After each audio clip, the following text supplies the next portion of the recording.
Welcome back to Dis Media, a startup story, the podcast where I take you along our journey of starting Dis Media from the ground up. You get to hear all about our challenges and accomplishments as we either grow Dis Media or go bust. Either way, you're going to have a front row seat to hear it all. And along the way, we're going to have some special guests who share with us their wisdom and insights and what helped them along their startup journey to success. So get ready as we get into it and try to help those get better at what they do.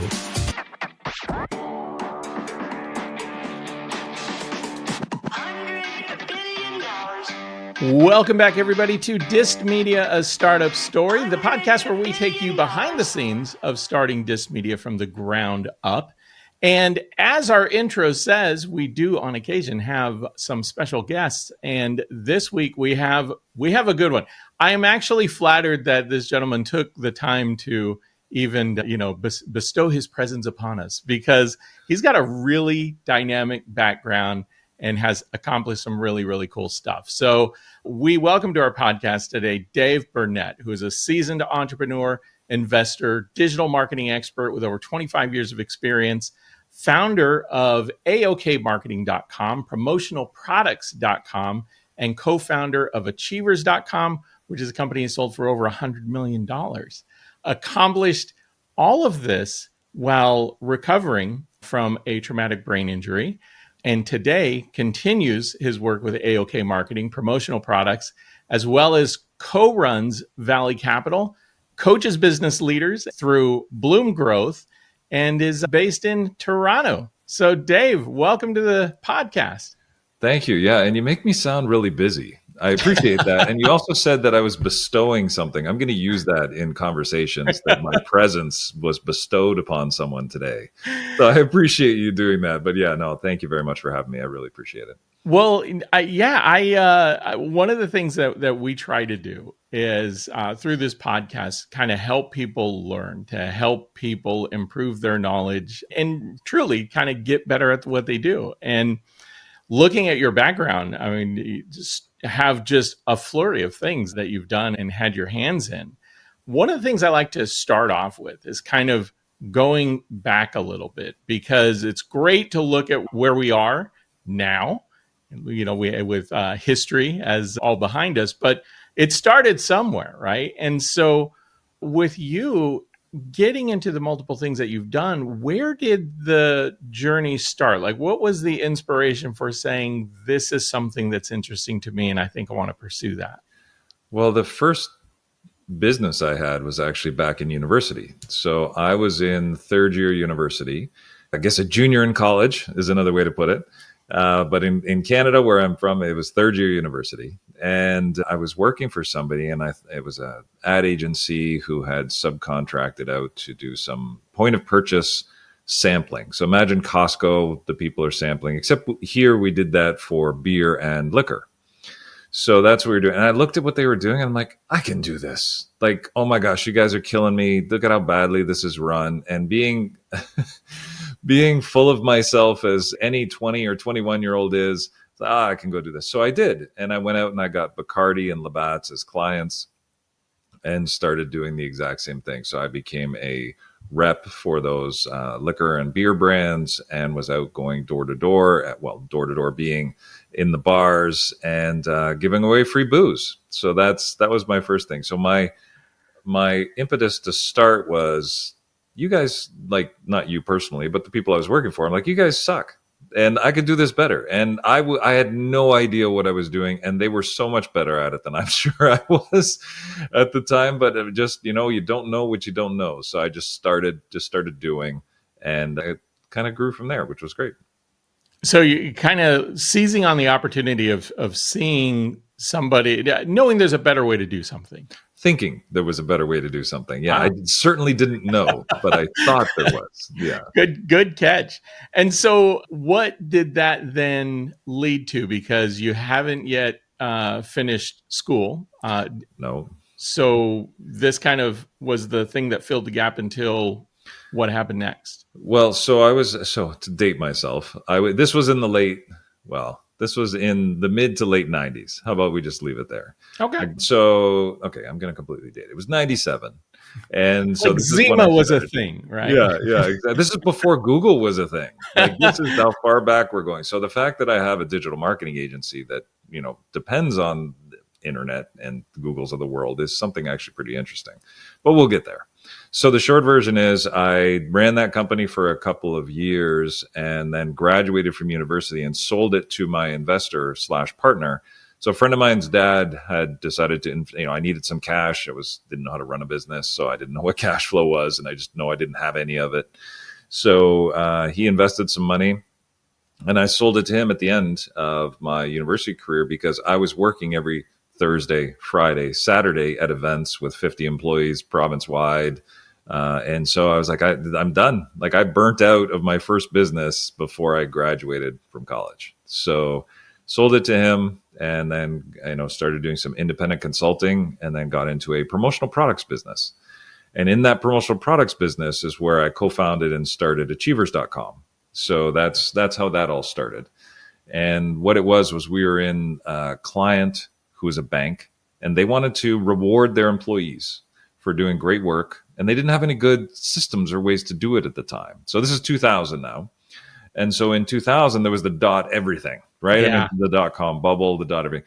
So we were the first people to take incentive programs, create points programs for businesses, and then have them be able to their employees go online and redeem for product. We were the very first ones to be able to do that. So we ended up at the bank. We ended up working with GE and others. And so that was a good adventure. And then I actually left that venture in 2002. So absolutely, you are absolutely right that it sold in 2015 for $110 million. Unfortunately, I did not put that money in my pocket. It's something that I had been bought out of that business years before, and they did amazing work, and I can't take any credit for how they grew. But yeah, that's what happened on that side of things. That's incredible. I remember about that time I was working at Coca-Cola. We used to have one of those employee incentive programs where you earn points and exchange them for services and coupons and such. So Absolutely. I've been out of the big corporate world for some time now. I'm not sure if they're still doing things like that, but I'm sure they are. The programs grow and change. People still love the incentives. They still love to be rewarded. So for this sure. is true. Absolutely true. So one of the things I was reading about your background was that you had been pursuing a web domain for upwards of, I think it was 16 years, I read. Yeah. Is that A-OK Marketing? No, that's promotionalproducts.com. Oh, okay. So after I left the promo business and left Achievers, I went out and started my own promotional products company. And back in 2002, 2003, when I was getting started, I thought I recognized some of the benefits of the internet. And I thought, I'd love to own promotionalproducts.com. And so I reached out to the guy who had the domain and said, can you sell this to me? And his response was, sure, here's the great big number that I will sell it to you at. And I was like, I don't have that kind of great big number. I don't have that kind of cash. So no, that's not going to happen. And then I called him up a few months later and the number got bigger. I called him up a few months later, the number got bigger. So now we're into 2004. So I called him every 6 months from 2004 to 2018. And then finally in 2018, he said to me, Dave, my son doesn't want the URL. So he had originally said, and he said for all those years, my son wants it, not going to do it. I'm keeping it for him. My son wants it. He finally said, Dave, my son doesn't want it. You caught me on a good day. Here's my number. And the number was more reasonable. And I was, able to afford more at the time. And so I was like, okay, done. Let's do this. So it took me literally, 16 years from 2002 up until 2018 to be able to get that domain, which we now own, which is great. And it's paid for itself many, many times. So it was a great investment. Yeah. I mean, it is a great, it is something that people Google, and I'm sure it's got to be the first hit. It gets us traffic. That's for sure. It's funny. I shared this on another podcast I did earlier this week. What's kind of funny about our publication website, which is the Daily Pitch. So dailypitch.news, unbeknownst to me, there was a venture capital group called PitchBook that they, unbeknownst to me, started. I somewhere around the same time we started a newsletter called. They started a newsletter called The Daily Pitch. My website's called The Daily Pitch, and it's great because my SEO, actually I outrank them. And on many things I outrank them because I just, I flood so much of our content through the Daily Pitch. And it is nice that when people search that term, and I always get newsletter subscribers, and they're from like these investment firms, and I'm like, I know they got the wrong place, but what's nice is they don't unsubscribe, so that's kind of cool. That is good. That means you're still giving great content, so that's half the battle, right? Yeah, that does help. That does help. So because you've got promotional products, you got AOK marketing, I imagine that they maybe do, in the sense that they play in very similar sandboxes, but probably on different sides of that sandbox. They complement each other, I'm sure, in some way. Yeah, they're both marketing related. There isn't a lot of overlap. There's a couple of clients that use, gifts and giveaways that also use our digital marketing services. It's not like lead gen one for the other very much. It's just an interesting perspective because for me to be on the acquisition side of things, so I think of businesses in kind of three buckets. You've got inside a business, the way a business works in three different main buckets. The first bucket is acquisition. So that's sales and marketing. Second bucket is operations or delivery. And the third bucket is admin. So HR, finance, legal, everything that keeps you out of jail. That's basically admin. So being able to be good in all three of those areas is very rare. So clients come to us because they're lacking something in terms of acquisition usually, and that's where we focus. So that in terms of where and how those businesses fit together, they're both in that same side of things. And that's what I love to do. I love to be able to get the word out, help people spread awareness, and, promote better products. Because the one thing I've discovered is marketing and advertising, which I consider kind of the act of getting known. When you actually help somebody get known, that's what you're actually doing with marketing and advertising. But what I found is if you don't have good delivery, you can drive your business into the ground. There's nothing that will drive it into the ground faster than a great marketing campaign, because all of a sudden everybody knows how bad your product is. So you have to, people, it's probably weird coming from a marketing guy to say this, but you have to make sure that your delivery is locked down, nailed down. You are getting referrals. People are loving your stuff, whatever it is that you sell, before you really start putting marketing fuel behind it. Because some people think, I got to lead with marketing and I don't have a product really. I don't really have fulfillment. And that's often a problem. One of our early board members on Dis Media, when I first launched it, a gentleman by the name of Matt Sankum.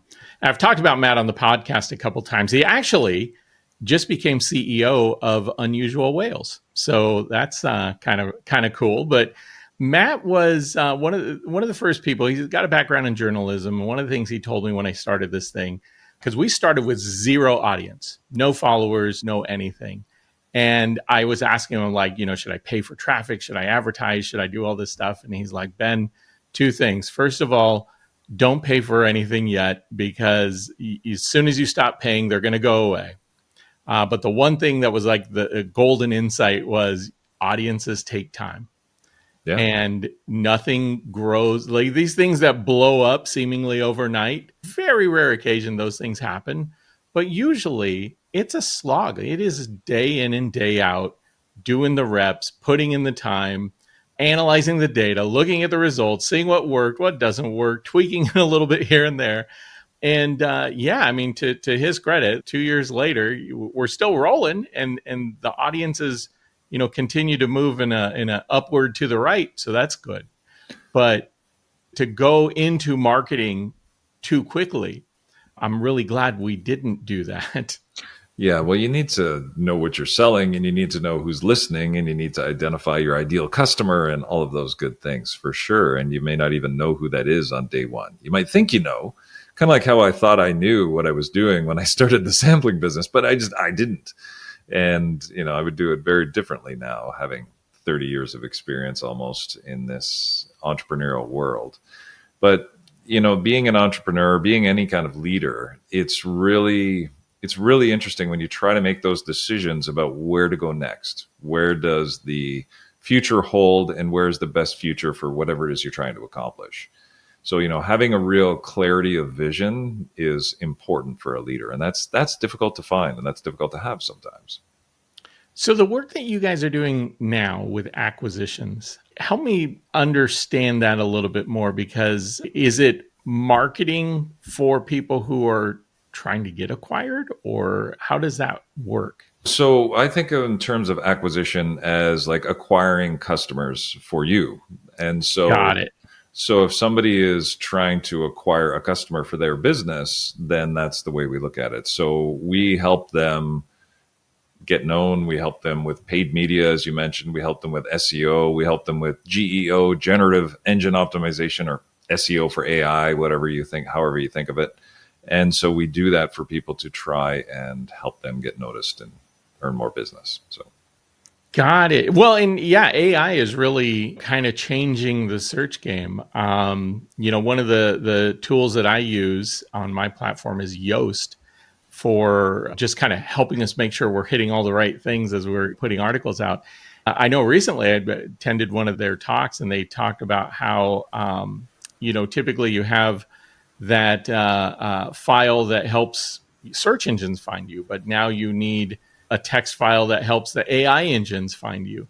So that's the robots.txt file and the LLMS text file. Those are the two. Yeah. Yeah.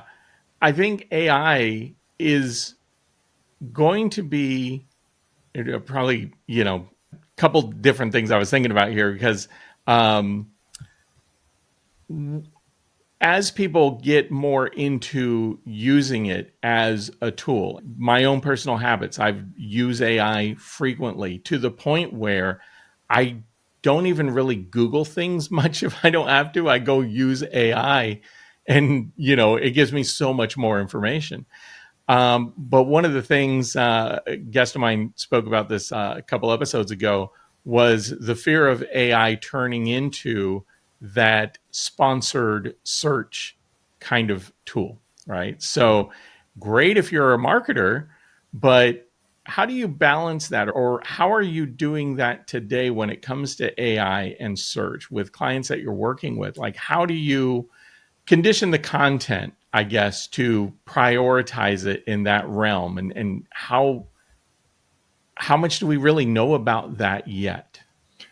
So we've done a whole ton of research associated with how the models work, how they're trained, and how you can do different things to show up in the models. So and when I say models, I'm talking about ChatGPT, Gemini, Claude. All the different chatbots are all powered by large language models. So that's what I mean when I say models. It can be any of those things. So what we've done with all this research is realize that there are two different things that people are sometimes confusing. And that's just because there isn't a lot of information out there. So the first thing is people think it's the same as Google search. So Google goes out to the internet, has crawlers, finds out information. You want to get ranked, and you want to get your individual page ranked for a particular search query. Whatever somebody types into Google, you want your page to show up. You want them to click on your page, and then you want them to go to your site and do whatever you want them to do.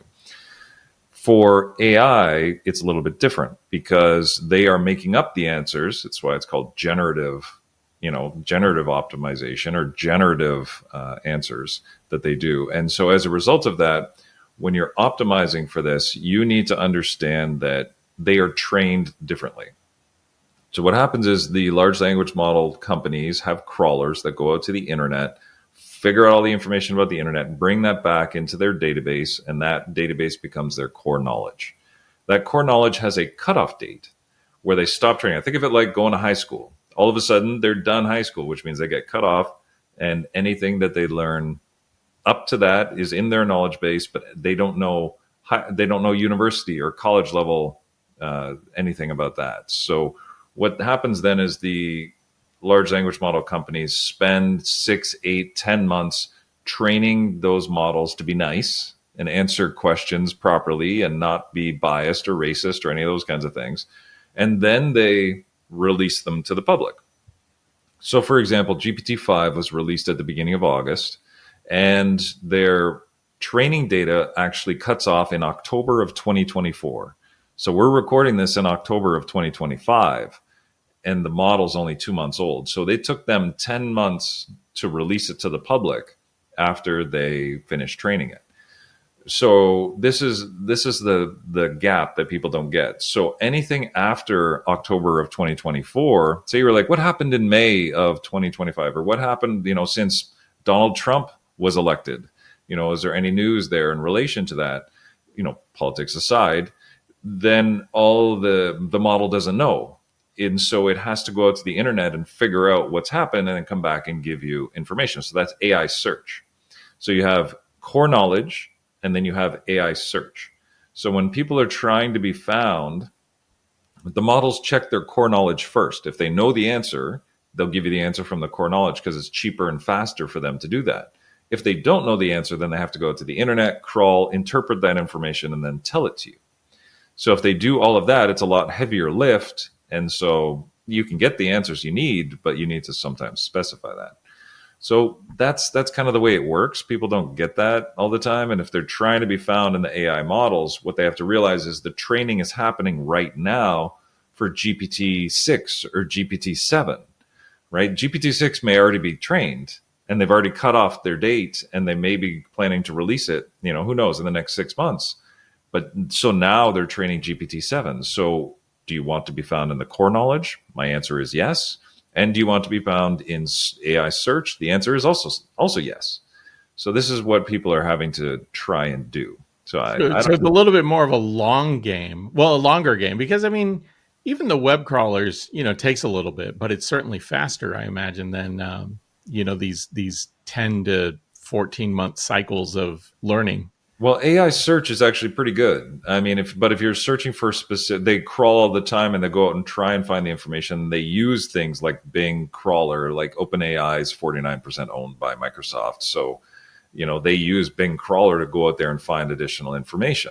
So they are pretty up to date. Like I was on a podcast, I went and searched some information, and it turns out I was able to find reference to that podcast 4 days later after the podcast went live. So my 10 cents to you is, if you're doing these podcasts, is to post the entire transcript of these podcasts, and that will help with your SEO, which I'm assuming you're going to do. Yeah. There, we try to do everything we can to make things findable. So in addition to posting the transcript, which we usually do as we post it, because when we post the podcast, it goes out on Spotify. Spotify does the transcript. We post it on YouTube. And so we have that there.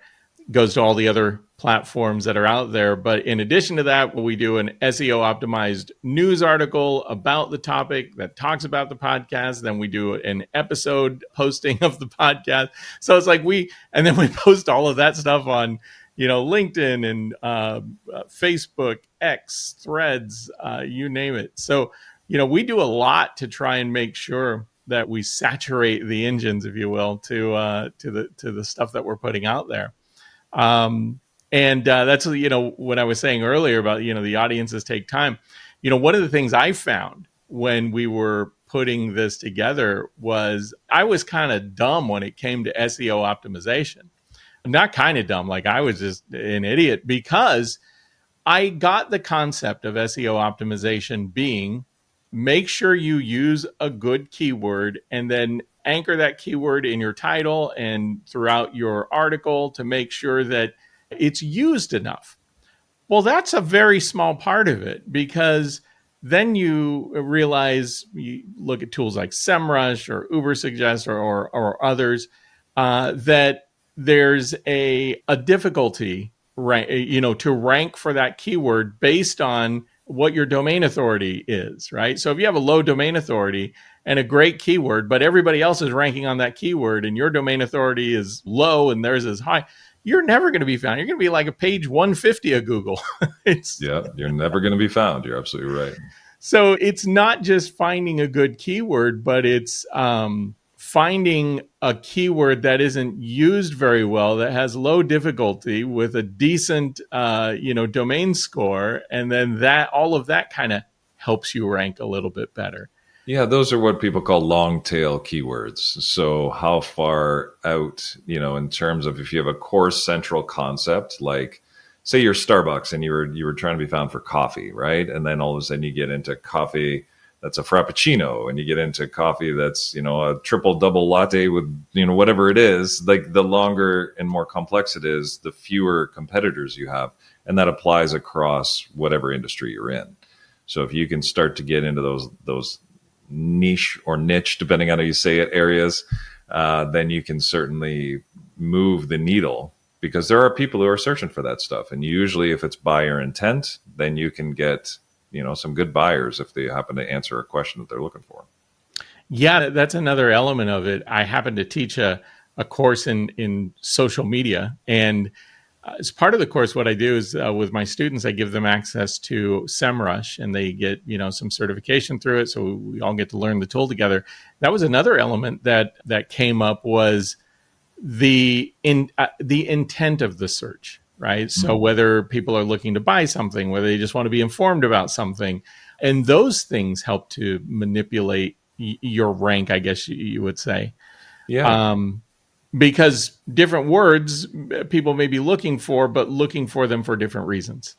Yeah, and there's 4 different types of searches, as you were talking about there. There's informational, navigational, commercial, and transactional. So of those 4, AI is taking over all the informational stuff, right? It's like, what makes a tree green? And then all of a sudden it talks about chloroform and sun and all that kind of stuff. And it'll just be in the AI answer. And that's powered by Gemini, their AI, basically chatbot or LLM. So you can, that is going away. But if somebody was like, I want to buy a Nike shoe in size 11, white with a black swoosh, whatever you wanted to do, it would show you all of the commercial, right, things. If you're like, I want to buy it right now, transactional, right? So you can see all of those different things. And if it's navigational, it's like, where's a Starbucks near me? It's not going to give you an AI overview. It's going to show you a map with 3 or 4 different locations of whatever that is, if it's a Nike store or if it's a Starbucks store or whatever. So depending on what search you actually are trying to do on Google in particular, it'll give you a different search results page and a different response. One of the things I remember reading about you as I was prepping for this was that you had capitalized on a lot of local domain names to kind of capture that local search market. Can you walk me a little bit through that? Because you were touching on that a little bit with the navigational search. I have a feeling that these things all kind of are interwoven with each other. They are. So what happened was back in the Great Recession, again, I'm dating myself, but basically I had the promotional products business, and I didn't own promotionalproducts.com at the time. So the company was called An Opportunity Knocks, which is where the AOK comes from in AOK marketing. So we were working hard, and then the Great Recession came and the business went to zero. And so we were losing $70,000 a month, which wasn't great. And so I had to figure out a better way to sell. So I had to learn online. And so I went and learned online. What I did was I went out and registered 3,000 URLs.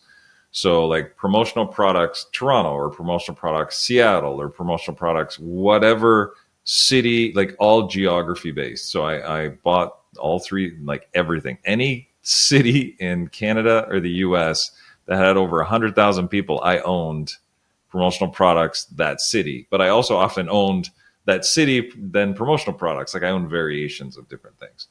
And so this was back in 2008, 2007, 2008. And I put up 500 websites.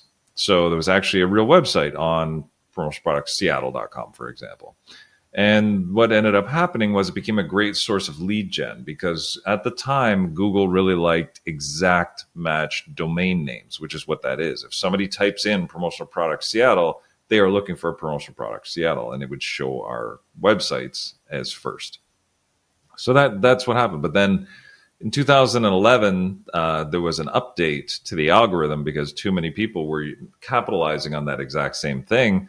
And a lot of our websites just went away in terms of their rankings. There wasn't, we weren't in Seattle, as an example. We didn't have a local presence. So local presence became more important.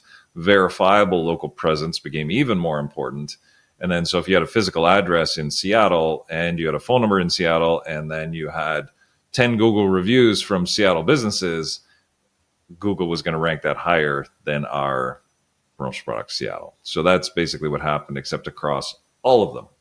Well, not all of them, but a good chunk of them. So that was a real challenge. For those who don't know and dig into this, and my goodness, you've got way more on this than I do, but something that I've discovered that is frustrating is that Google is always tweaking their search algorithm. And, there are times when I do have access to something like SEMrush and I, kind of look at my stuff. There are times when we're hitting it. Our visibility scores are going up, our engagements are up, everything's up. And it's great. We get a whole bunch of traffic. And then without reason, just all of a sudden, it just starts slowly ticking down and going down. And when you look back, it's Google made a change here. There was an update put out at this point. And, it's this constant kind of roller coaster of up and down and up and down. Are there any insights you have around, is that just the nature of the beast, or are there things that people can do to protect themselves a little from things like that? Yeah, so that I would call the Google slap. You get slapped by Google down, or Facebook slap, depending on how you look at it. And so, that's what happens is people learn the system, they understand what the algorithm is doing, and then they try to game the system. Right? They try to game the algorithm, and then they do it again, and then they do it again, and then Google finds it, catches them, shuts that door, finds them, catches them, shuts that door. And so it's an ever challenging battle. And I actually, I used to do that. This used to be the things to do. But honestly, the better way to do this is through real authority. Mm-hmm. I break it down very simply. You are probably in a competitive space. Whoever's listening to this, whatever space they're in, is probably really competitive. So there's going to be people who say the exact same things as you do about how awesome they are in your service business or product business or whatever. But what they can't say is what you've actually done. So if you have actually serviced a client, delivered an exceptional result, and therefore you can talk about it, that's what you should talk about. I mean, you need to have foundational content on your site and in your media and all that kind of stuff so that the machines understand what you're about. Beyond that, though, you should talk about your own thought leadership, your own experience, because Google loves experience, expertise, authority, and trustworthiness. So they don't like it when you try to game the system. They don't like it when you lie and cheat and steal and say you're in Seattle, but you're not in Seattle. Those kinds of things. And just for clarity, we never said we were in Seattle. We always had our other address in there, but we did have the URL. So, it's one of those things. So the way to future-proof your SEO and future-proof your business is to be an authority on what you do. And so you've got some experience associated with what you do, and just do cool stuff, talk about the cool stuff you're doing, and then do more cool stuff and talk about that. Right? It's this very simple cycle. Now, that's for your overall content, but within the Google side of things, you need to be technically accurate. You need the machine and the LLM machines to be able to find your information. So you need to have all of your technical stuff, because if you are talking about running shoes, but the main headline on your page is about coffee, Google's going to be confused. Think about it as a very simple person. It needs to line up. If it's about running shoes, the picture should be of a running shoe that has alt text or information about that image that's about running shoes. You should have running shoes in the body of the article. You should have comparisons to other running shoes, links to sites that have running shoes on them. You make it as simple as possible. This is a post about running shoes. And, that's how you do it. It's just really kind of basic. If you do the basics well, then you can definitely capitalize on Google and always be there. So it's all about your authority and then your entity's authority. So the more authoritative you become, like for example, if we're talking about GEO, right? Generative Engine Optimization, or SEO. That's, I as Dave Burnett and AOK Marketing talk about GEO and SEO. If all of a sudden I started talking about flowers, Google would be very confused, and rightfully so, as would any of the listeners, right? Or any of the people visiting the site. So you have to be consistent and just make it as easy as possible for the machines. That's and the people. I mean, don't get me wrong. You have to build for two audiences. You have to build for the people and the machines, but that's as simple as it gets. It goes back to what I was mentioning before about needing to do the reps, but then also being very clear. And something else that, we write about it a lot on the Daily Pitch, being genuine, like being authentic about what it is that you do. I think too often there are people, and I saw a lot of this as I was building my brain to put this thing together and websites and search and all of that stuff. I know, I did a lot of YouTube video watching, and I noticed a lot of people are saying the same thing. And usually they're saying the same thing because they're trying to move you to ultimately buying a course, right? So they're kind of using YouTube as a mechanism for doing that. And I found myself watching some of these videos and going, how old is this? Like, how does this person know this stuff? Like, where are they coming from at this? What is their purpose for wanting to, are they really trying to educate people, like help people out? Or are they really just trying to sell a course and bring you into their sales funnel, if you will? So, you do have to be careful of things like that as you're building your brain around stuff. So a lot of the work that you're doing then with AOK Marketing is around search, around helping businesses get noticed and doing all of those right things. Yeah, absolutely. And I find that there's a lot of misinformation, just touching base on the YouTube side of things and the videos and the information. So the information that's out there, you've probably heard what you need to do before. It's like if you need to lose weight, everybody knows you eat less, you walk more, eat good food, eat good food. Yeah. Eat good food, walk, move more, and you'll we all know what to do every day, right? Like, and be held accountable. So those three things, SEO is all about doing cool stuff, talking about that cool stuff and making it findable for people. Like none of this is rocket science. But people want to spin it in a certain way. They don't understand how it works. Like if all of a sudden they throw out words like schema markup, and they'll be like, oh, technical SEO and all this kind of stuff, which really matters. And it is very important stuff. But at the same time, people don't know why this type of things works. And it's an attribute of many other important things. So you can't just say this one thing is the it right now. Yeah, well, and that's just like talking about business, right? Acquisition is one of the, acquisition, delivery, and admin, right? Like that acquisition term buckets so many other terms underneath it, to like all the way down to you need to put an email together with this kind of headline, right? Like all the way back up through to this is all part of acquisition. So for sure. I was attending something here in Atlanta called VidFest, and one of the speakers had shared this very intriguing idea. He said, if you really want to boost your views and boost your subscribers, one way to do that is promote a video through YouTube, look for countries that are English speaking, but may not necessarily be, so he threw up India as an example. He goes, create a video that's targeted toward English speaking people in India, because India's got 1 billion person population, and there's going to be a few 100 million people out there who speak English in the country. And I tried it. Like I spent $20, and in 24 hours, 2,000 views and 300 subscribers. Right? Wow. Yeah. Like, amazing. Here's the downside, though. my market isn't India.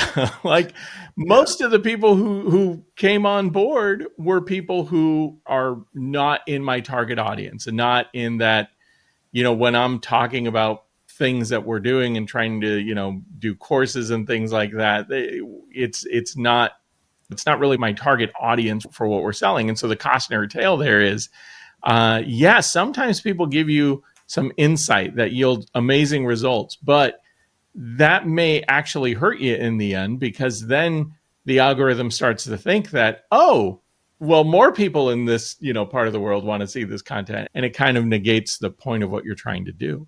No, absolutely. And there's vanity metrics, and there's, like having 2,000 views and 300 subscribers is amazing if they were all in your ideal customer profile. Right.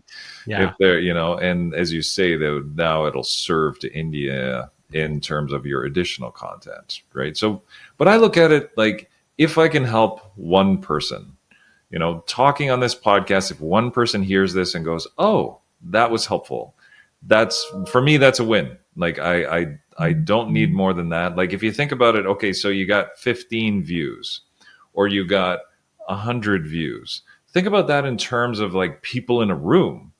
Would you, if it's the right people, again, talking about this, would you want to present your ideas to 15 of your ideal customer market? Absolutely. Like 15, I would go to that room. It's 100. Absolutely. You have 1,000. Think about how many people 1,000 people is. Like 2,000 views. Like that's like, we're starting to get into stadium numbers here, right? Like of how big that is and how many people, but you just lose the perspective when you're looking at views, because people just throw around, 10 million views and I got 1 million views of this and I have 100,000 subscribers or whatever the number is. But what's the quality of it, right? Exactly. That reminds me. I was at a conference recently, kind of a networking group recently, and we were talking about networking and meeting people. And they say, today we are so just the fact that we can reach so many people through social media has kind of really hurt the perception of what it means to network with people. There are people who go, oh well, there aren't going to be people there who like my product or sell my thing, so they'll just kind of pass it up.